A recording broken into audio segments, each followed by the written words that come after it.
नमस्कार दोस्तों, मेरा चैनल कथा भक्ति सागर में आप लोग का स्वागत है। नवरात्रि के आज हम 7वां अध्याय सुनेंगे। दुर्गा सप्तमी के हम 7वां अध्याय की कथा सुनेंगे।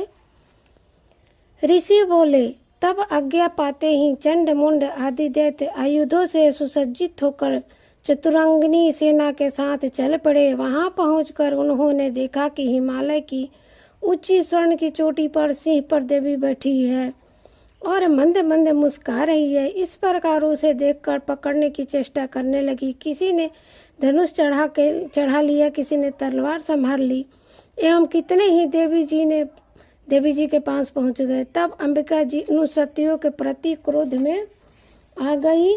उस समय क्रोध के कारण उनका मुख काला हो गया था। देवी के माथे पर कुटिल होकर भवें तन गई। तब तो भयानक मुख वाली काली देवी तलवार तथा पासा लिए प्रकट हो गई। उन्होंने अद्भुत सा खंडवाण धारण किया हुआ था। नरमुंडों की माला सुशोभित थी। चीते के चर्म की साड़ी पहने हुई थी। शरीर का मांस सुखाई दिखाई देता था। अत्यंत भयानक रूप था। मुख को खोल रखा था। लपलपाती हुई जिह्वा और भी भयानक थी। धसी हुई लाल लाल आंखें थी। गर्जना से सभी दिशाएं को भर दिया था। तब तो वह बड़े वेग से दैत्य सेना पर टूट पड़ी। बड़े बड़े असुरों को मारते हुए उसका भक्षण करने लगी। जब परसर्व रक्षक को अकुंसधारियों को महावत तथा इधाओं को घंटों के साथ कितने हाथियों को एक ही हाथ से पकड़कर मुंह में डालने लगी, वैसे ही घोड़ों के साथ रथों को एवं सारथियों को मुंह में डाल कर अत्यंत भयानक रूप से दांतों से उन्हें चबाने लगी।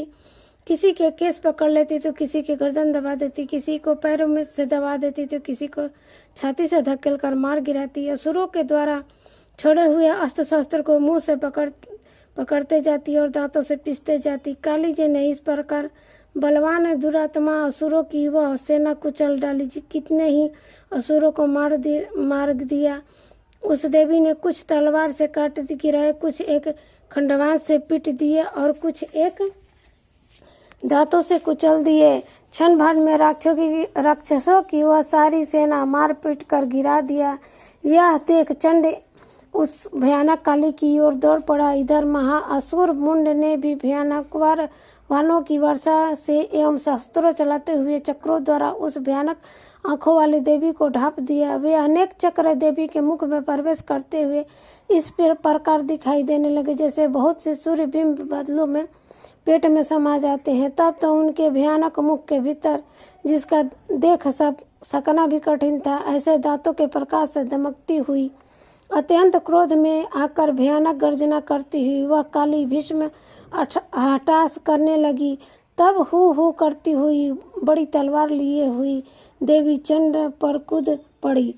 उस बालों से पकड़कर उसी तलवार से झट चंड का सिर काट दिया। तब चंड को इस प्रकार मारा गया देखकर मुंड देवी की ओर दौड़ा। कुपित काली ने तलवार से मारकर पृथ्वी पर मुंड को भी गिरा दिया। महाबली मुंड को मारा हुआ देखकर और सेना का नाश देखकर शेष सेना भयभीत होकर इधर उधर भाग गई। अनंता काली जी ने चंड तथा मुंड के सिर पर हाथ में ले लिए।